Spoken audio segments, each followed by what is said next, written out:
Welcome back to Sinelo. Kali ini kita akan bahas film misteri thriller berjudul House at the End of the Street tahun 2012. Memang agak panjang judulnya, tapi kengerian di film ini juga gak kalah panjang dan intens guys. Dibintangi oleh calon saya yaitu Mbak Jennifer Lawrence dan Max Steriot. House at the End of the Street bercerita tentang seorang ibu dan anak yang baru saja pindah ke sebuah rumah di pinggiran kota. Pada awalnya, semua berjalan dengan baik-baik saja, hingga suatu ketika mereka mulai menemukan keanehan pada rumah yang berada di ujung jalan. Rumah dengan sejuta misteri di dalamnya. Misteri apakah yang ada di dalam rumah tersebut? Langsung saja, inilah rumah yang ada di ujung jalan.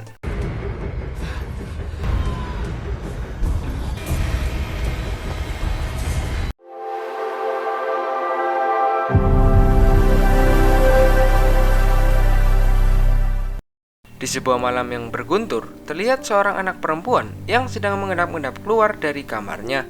Anak tersebut bernama Carrie Ann, dan ternyata Carrie Ann berjalan menuju kamar orang tuanya. Di perjalanannya, Carrie Ann malah menimbulkan suara yang membuat kedua orang tuanya terbangun.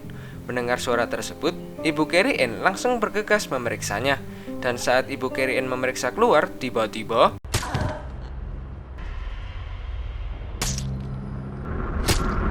entah apa alasannya, Carrie Ann malah menghabisi ibunya dengan sangat keji. Tidak hanya sang ibu, Carrie Ann juga dengan sangat sadis menghabisi ayahnya. Setelah menghabisi kedua orang tuanya, Carrie Ann lalu berlari memasuki hutan dan kabarnya tidak pernah terdengar lagi. Dan film pun dimulai.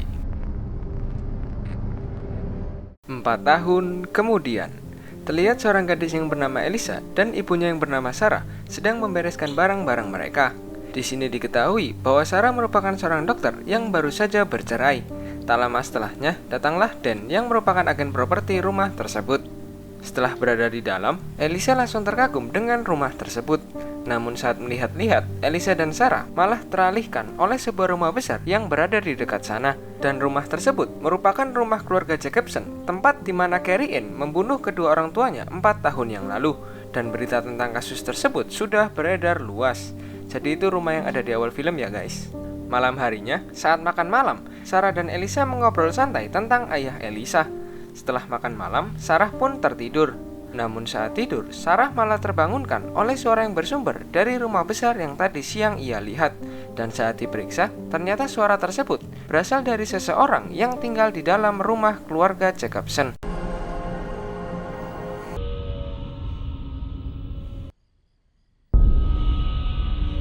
Keesokan harinya, terlihat Sarah dan Elisa yang menghadiri sebuah acara di rumah salah satu tetangganya. Di sana juga terlihat keberadaan Dan dan istrinya Jenny. Sarah yang melihat Dan lalu bertanya padanya apakah ada seseorang yang tinggal di rumah keluarga Jacobson. Dan lalu menjawab mungkin yang tinggal di sana merupakan Ryan Jacobson, putra sulung sekaligus anggota terakhir keluarga Jacobson yang masih hidup. Di sisi lain, Elisa berkenal dengan Tyler yang merupakan anak dari Ben dan Bonnie. The Jacobson house. Is anyone living there? Oh, that'd be Ryan Jacobson, the son. Saat sedang makan bersama, terlihat para tetangga Sarah dan Elisa yang menggosipi keluarga Jacobson. Jadi setelah kejadian 4 tahun yang lalu itu guys, keluarga Jacobson sering jadi bahan omongan. Bukan di Indonesia aja guys ternyata. Lanjut, buat kalian yang tanya kenapa Ryan bisa selamat, jadi gini guys. Saat kejadian pembunuhan orang tua Jacobson, Ryan sedang tinggal bersama bibinya dan membuat Ryan selamat, serta menjadi ahli waris rumah besar tersebut. Dan para warga percaya bahwa adik dari Ryan, yakni Carrie Ann, masih hidup sampai sekarang dan tinggal di hutan. But where was Ryan? He didn't live with them. He stayed with the nun upstate. Some people think she still lives in the woods. Beberapa hari berlalu, terlihat Elisa yang telah masuk ke sekolah barunya. Di sana, Elisa diajak Tyler untuk menghadiri sebuah pesta yang diadakan di rumahnya. Awalnya, Elisa menolak ajakan Tyler karena nanti malam ia berencana untuk nonton bersama ibunya. Namun tak lama kemudian, Elisa mendapatkan telepon dari Sarah. Di sana, Sarah memberitahu Elisa bahwa malam ini ia akan lembur dan tidak bisa menemani Elisa menonton. Karena hal tersebut, Elisa akhirnya menerima ajakan Tyler untuk menghadiri pesta di rumahnya. Malam harinya, terlihat Elisa yang datang ke pesta Tyler. Di sana, Tyler yang engas berusaha untuk mengasih oleh Elisa. Namun, Elisa yang masih waras dan menjunjung tinggi kehormatannya langsung bergegas pergi dari tempat tersebut. Emang idaman nih calon saya. Di perjalanan pulangnya, Elisa ditawari sebuah tumpangan oleh seorang pria. Dan ternyata pria tersebut merupakan Ryan Jacobson. Namun, Elisa menolak tawaran Ryan hingga akhirnya hujan mulai turun dan Elisa terpaksa menerima tawaran Ryan. Di perjalanan, Elisa dan Ryan saling memperkenalkan diri. Di sini terlihat bahwa Ryan merupakan pribadi yang baik dan sopan, berbeda dengan gosip yang beredar. Setelah beberapa saat, akhirnya mereka sampai di rumah Elisa. Sarah yang melihat kepulangan Elisa lalu bertanya siapa yang mengantarnya pulang. Elisa menjawab bahwa Ryan lah yang mengantarnya pulang. Mendengar hal tersebut, Sarah lalu memperingatkan Elisa untuk tidak salah memilih teman. Ya ini mungkin karena si Sarah masih paranoid sama si Ryan akibat dari gibahan para tetangga guys. Di sisi lain terlihat Ryan yang sedang menyiapkan makan malam.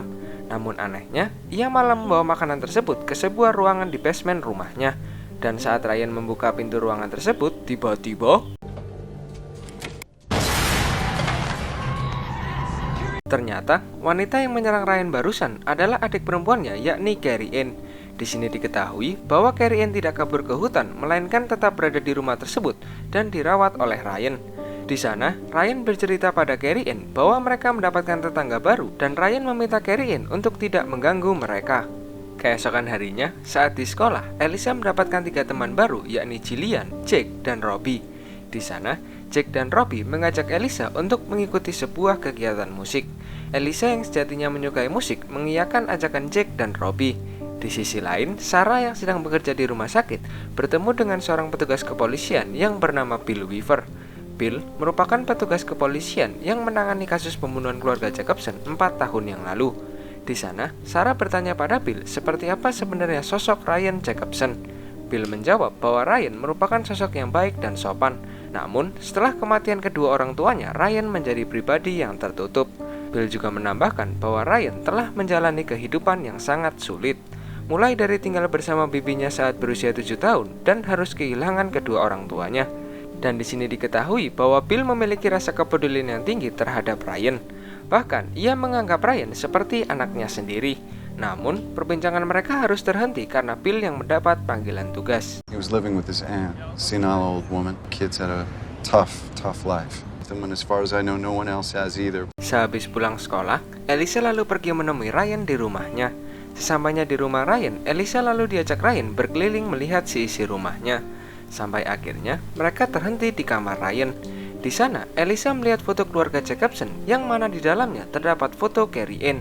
Elisa lalu bertanya pada Ryan apa yang sebenarnya terjadi pada Carrie Ann. Ryan bercerita bahwa dulu saat mereka masih bocil, Carrie Ann mengalami kecelakaan yang mengakibatkan gangguan pada otaknya, yang mana kecelakaan tersebut terjadi karena Ryan yang lalai menjaga Carrie Ann. Tapi kalau dilihat dari scene flashbacknya guys, terlihat kalau kedua orang tua si Carrie Ann sama Ryan ini seorang pecandu guys. Jadi bisa dibilang kalau yang lalai ini sebenarnya ya orang tuanya sendiri guys.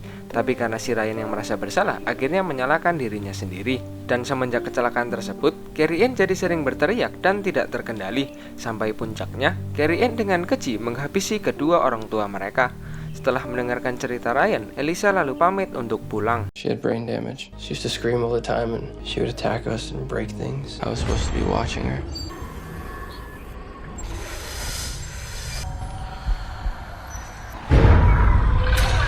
Malam harinya, saat sedang membereskan kamar, Sarah bertanya pada Elisa kemana saja ia seharian ini. Elisa lalu menjawab bahwa dirinya pergi berkunjung ke rumah Ryan. Mendengar Elisa masih berhubungan dengan Ryan, Sarah pun memarahi Elisa dan sekali lagi memperingatkannya untuk menjauhi Ryan. Elisa yang kesal atas sikap Sarah lalu pergi meninggalkannya. Di tempat lain, terlihat Carrie Ann yang berhasil keluar dari ruangan basement. Carrie Ann lalu berjalan naik ke atas dan bergegas keluar dari rumah tersebut. Ryan yang sedang berada di kamarnya lalu menyadari bahwa Carrie Ann telah pergi dari rumah. Melihat hal tersebut, Ryan langsung pergi mengejar adiknya. Di sini diketahui bahwa Carrie Ann berencana pergi ke rumah Elisa. Yang mana kalau kalian ingat guys, si Ryan sempat bilang ke Carrie Ann bahwa mereka punya tetangga baru. Dan Ryan juga ngingetin Carrie Ann untuk tidak mengganggu mereka. Setelah kejar-kejaran dengan Carrie Ann, akhirnya Ryan berhasil mengamankan adiknya tersebut.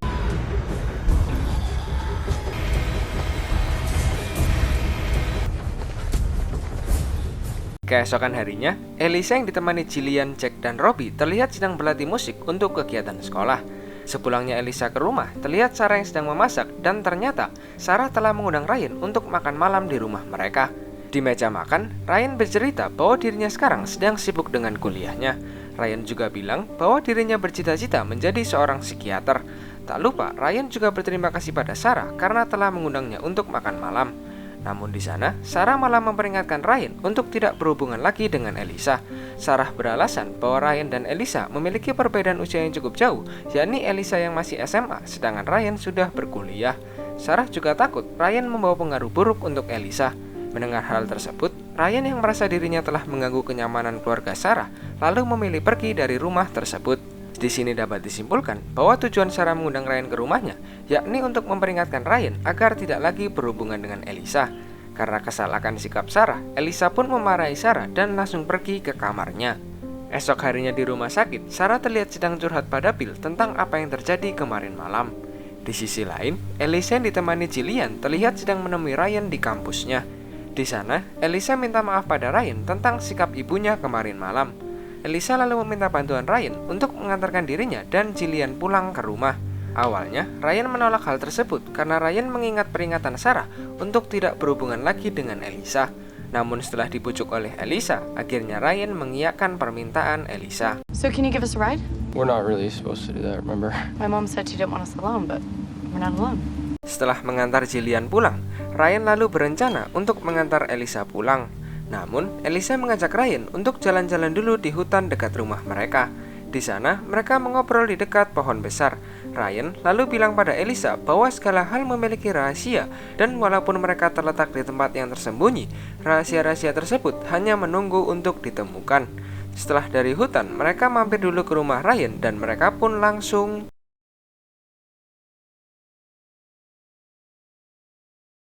Namun di sisi lain, tanpa mereka sadari, terlihat Carrie Ann yang berhasil mendapatkan kunci pintu ruangannya. Jadi kunci ruangannya Carrie Ann itu ditaruh di atas pintunya guys. Nah, si Carrie Ann ini berhasil dapetin kuncinya dengan cara naruh papan triplek di sela bawah pintunya guys. Terus si Carrie Ann ini gebrak bagian atas pintunya sampai kuncinya jatuh ke papan tripleknya. Nah, begitu udah jatuh di papannya, si Carrie Ann tinggal narik papannya aja guys. Paham? Kalau belum paham diulangi lagi aja guys, emang agak memusingkan. Lanjut. Carrie Ann yang telah berhasil keluar lalu mengendap-endap naik ke atas. Namun beruntungnya, keberadaan Carrie Ann telah disadari oleh Ryan. Ryan yang menyadari Carrie Ann telah kabur lalu menyeru Elisa untuk segera pulang. Sementara Ryan akan pergi mengejar Carrie Ann. Tapi ini si Elisa belum tahu ya guys, kalau si Carrie Ann itu masih ada di rumah si Ryan. Jadi waktu disuruh pulang sama si Ryan, si Elisa ini kebingungan kenapa tiba-tiba dia disuruh pulang.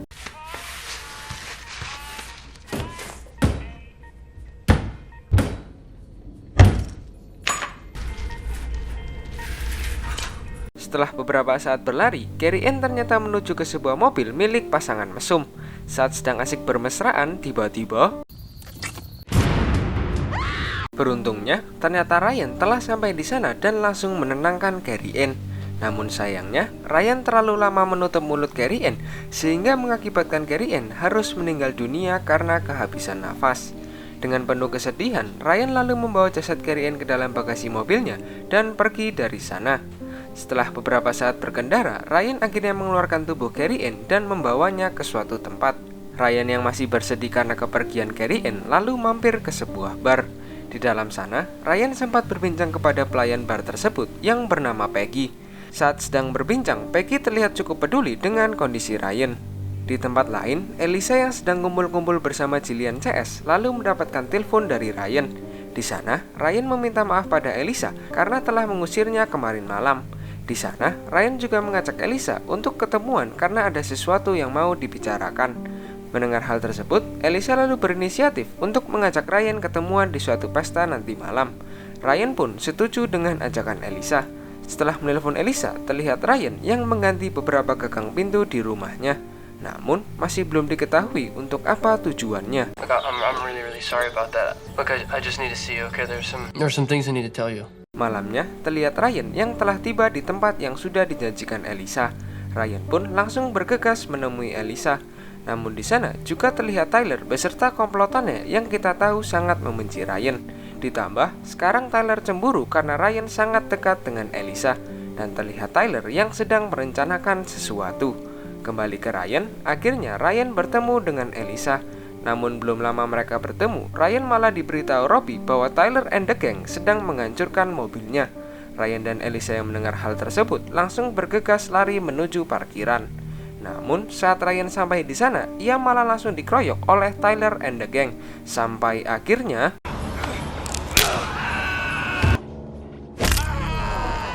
Ryan yang berhasil melumpuhkan Tyler langsung pergi dari tempat tersebut. Para komplotan Tyler yang tidak terima langsung bergegas pergi ke rumah Ryan. Elisa yang khawatir dengan keselamatan Ryan lalu menyusul pergi ke rumahnya. Di sisi lain, para komplotan si Tyler telah berada di rumah Ryan dan dengan teganya membakar rumah tersebut. Elisa yang telah tiba dan melihat hal itu langsung bergegas masuk dan memadamkan api tersebut. Sesaat setelah membereskan kekacauan tersebut, Elisa lalu mendapatkan telepon dari Sarah. Di sana, Sarah bertanya pada Elisa apa yang baru saja terjadi pada Tyler. Karena saat ini, Tyler tengah dirawat di rumah sakit akibat mengalami patah tulang pada kakinya. Itu luka yang disebabkan sama si Ryan ya guys. Elisa lalu menjelaskan bahwa tadi sewaktu di pesta, Tyler bersama 5 orang temannya mengeroyok Ryan yang hanya seorang diri. Dan luka yang dialami Tyler hanya bentuk pembelaan diri dari Ryan. Mengetahui hal tersebut, Sarah yang sedari awal memang kurang percaya pada Ryan, lantas menyuruh Elisa untuk segera pulang ke rumah. Namun Elisa berbohong pada Sarah dengan mengatakan bahwa dirinya telah berada di rumah. Padahal kan si Elisa ini masih di rumahnya si Ryan ya guys. Tyler was just admitted to the hospital. Did he and Ryan have a fight? Did you see what happened? He was defending himself. Like 6 guys jumped him. Sementara itu di rumah sakit, terlihat kedua orang tua Tyler yakni Ben dan Bonnie tengah berbincang dengan Bill. Di sana, Bonnie meminta Bill untuk segera menangkap Ryan. Namun, Bill yang mencurigai bahwa ini semua adalah ulah Tyler, lalu mencoba membela Ryan. Bill juga menyuruh mereka untuk pulang dan menyerahkan kasus tersebut padanya.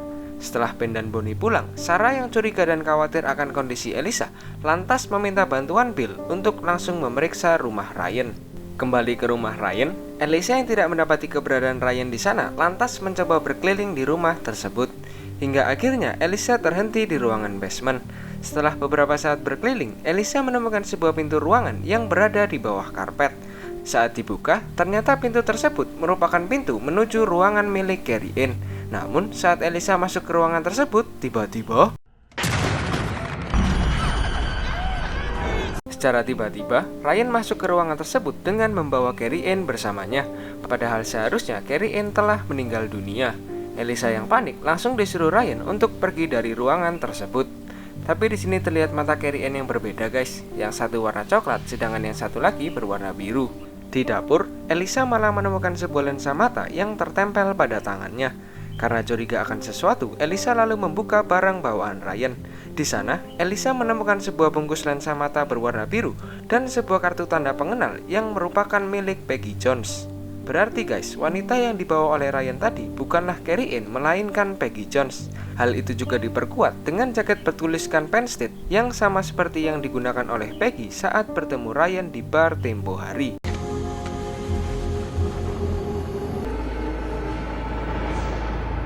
Namun tak lama setelahnya, datanglah Ryan. Elisa yang telah mengetahui fakta tersebut lalu mencoba pergi dari sana dengan alasan ibunya telah menunggu di rumah. Namun, Ryan yang merasa Elisa telah mengetahui rahasianya langsung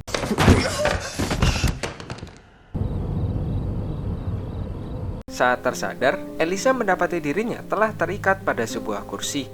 Beberapa saat kemudian, datanglah Ryan. Di sana, Ryan menceritakan kejadian yang sesungguhnya pada Elisa. Ryan bilang bahwa sebenarnya setelah kecelakaan yang dialami Carrie Ann saat masih bocil, Carrie Ann langsung meninggal dunia. Elisa yang merasa kebingungan lantas bertanya pada Ryan, jika Carrie Ann telah meninggal sebelum peristiwa pembunuhan kedua orang tuanya, lalu siapa yang membunuh kedua orang tua Jacobson? Namun, Ryan tampak tidak menghiraukan pertanyaan Elisa dan hanya berkata bahwa ia akan menjadikan Elisa sebagai Carrie Ann yang baru. Dan di sini dapat disimpulkan bahwa Carrie Ann yang kita lihat sebelumnya bukanlah Carrie Ann yang asli, melainkan gadis-gadis yang memiliki ciri sama seperti Carrie Ann lalu diculik dan disekap oleh Ryan. Wah, bener-bener psycho parah nih orang. Jadi sepanjang film, Carrie Ann yang kita lihat kabur dari rumah tersebut bukanlah untuk mencelakai orang lain, melainkan untuk menyelamatkan diri. Carrie Ann died that day on the swings. It was my fault. Tak lama setelahnya, terlihat Bill yang telah sampai di rumah Ryan. Di sana, Bill langsung bertanya pada Ryan apakah dirinya melihat Elisa. Namun Ryan menjawab bahwa dirinya hanya melihat Elisa saat berada di pesta barusan. Mendengar hal tersebut, Bill yang juga tidak melihat keberadaan Elisa di rumah Ryan, lalu pergi dari sana. Namun sebelum benar-benar pergi, Bill mencoba menelpon HP milik Elisa. Jaga-jaga siapa tahu si Ryan bohong. Dan yang terjadi, Ryan yang menyadari bahwa dirinya akan ketahuan langsung bergegas mengambil sebilah pisau dan mematikan lampu rumahnya. Sedangkan Bill yang mengetahui bahwa Ryan tengah berbohong langsung menyiapkan pistolnya dan masuk ke dalam. Di tengah kegelapan, Bill mencoba mencari keberadaan Ryan sampai akhirnya Bill yang telah terpojok lalu diberitahu Ryan bahwa dulu sebenarnya Bill bisa mencegah ini semua. Dan di sini terungkap bahwa dulu saat peristiwa kecelakaan Carrie Ann, ternyata ibu Jacobson sedang asik bernarkoboy bersama Bill. Dan hal tersebut mengakibatkan Carrie Ann dan Ryan bermain tanpa pengawasan orang tua. Anaknya main, dia malah narkoboyan. Hade. Ryan yang sudah terlanjur dendam dengan Bill lalu langsung menikamnya.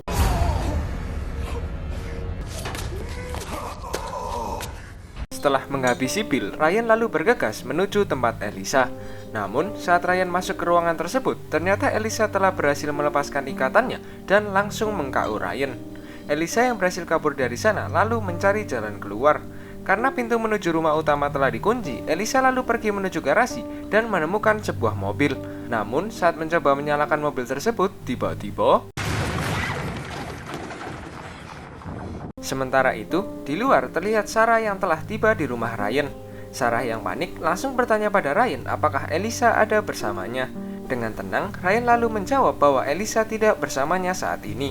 Elisa yang telah tersadar mendapati dirinya tengah berada di bagasi mobil, dan horornya di sebelah Elisa terdapat jasad Peggy, yang ternyata Peggy sudah dihabisi oleh Ryan. Mana matanya masih kebuka lagi. Elisa yang panik langsung berusaha pergi dari sana. Setelah berhasil keluar, Elisa langsung memecahkan kaca pintu sambil memanggil-manggil Sarah. Di depan, Sarah yang mendengar suara Elisa dari dalam rumah Ryan langsung bergegas masuk dan mencari Elisa. Namun, Ryan yang merasa Sarah hanya akan memperburuk keadaan, langsung menikamnya dengan pisau.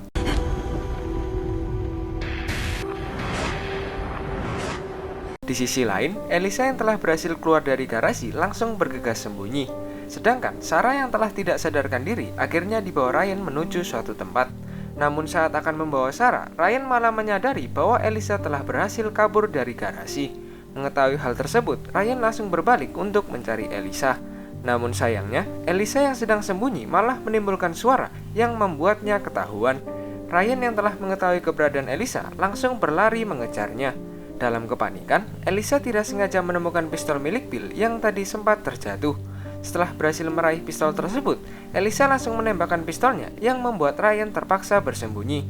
Namun, Ryan yang cerdik secerdik kancil langsung memadamkan listrik di tempat tersebut. Di dalam kegelapan, Elisa yang hanya bermodalkan senter milik Bill berusaha mencari keberadaan Ryan. Sampai akhirnya, karena dirasa Ryan telah meninggal, Elisa lalu mendekati Ryan untuk mengambil kunci rumah.